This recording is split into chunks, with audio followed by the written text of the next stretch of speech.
रावण को मारने के बाद रावण के राज किसको मिला था? क्या आपको पता है? नहीं पता है तो इस वीडियो को पूरा देखें। विभीषण का राज्याभिषेक, धर्म की स्थापना। लंका का आकाश उस दिन बिल्कुल अलग था।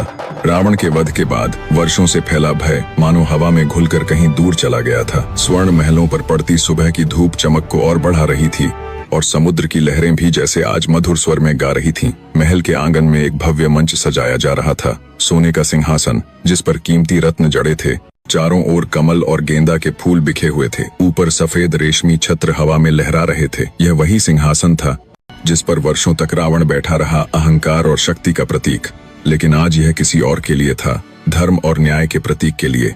राम, लक्ष्मण, वानर राज, सुग्रीव और महाबली हनुमान अपने रथ से उतरकर मंच की ओर बढ़े। राम ने साधारण पीतांबर पहना था, पर उनके चेहरे का तेज किसी भी राजमुकुट से अधिक दमक रहा था। जनता के हर्षध्वनि जय श्री राम पूरे लंका में गूंज रहे थे। मंच के एक कोने में विभीषण खड़े थे। उनके वस्त्र सादे थे, आंखों में नम्रता और हृदय में संकोच। राम को देखकर वे आगे बढ़े और धीरे से बोले, प्रभु, मैं इस सिंहासन पर कैसे बैठ सकता हूँ? यह तो मेरे भाई का था। राम ने उनके कंधे पर हाथ रखा। विभीषण, यह सिंहासन अब अहंकार का नहीं, धर्म का होगा। लंका को न्याय की आवश्यकता है और तुम ही वह व्यक्ति हो जो इसे दे सकते हो। इसे अस्वीकार करना प्रजा के कल्याण से मुंह मोड़ने जैसा होगा। विभीषण के मन का संशय पिघलने लगा। उन्होंने हाथ जोड़कर प्रणाम किया। राजगुरु वशिष्ठ ने वेद मंत्रों का उच्चारण शुरू किया। चारों दिशाओं से पवित्र नदियों का जल लाया गया। गंगा, यमुना, गोदावरी और सरयू का जल से विभीषण का अभिषेक किया गया। ठंडी बूंदें उनके माथे से बहकर कंधों तक आईं,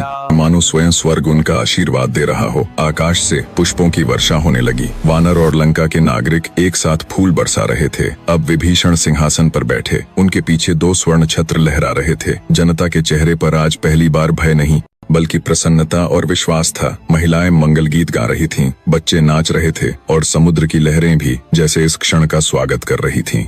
राम उनके पास आए और बोले, याद रखो, विभीषण, सिंहासन सेवा है, अधिकार नहीं।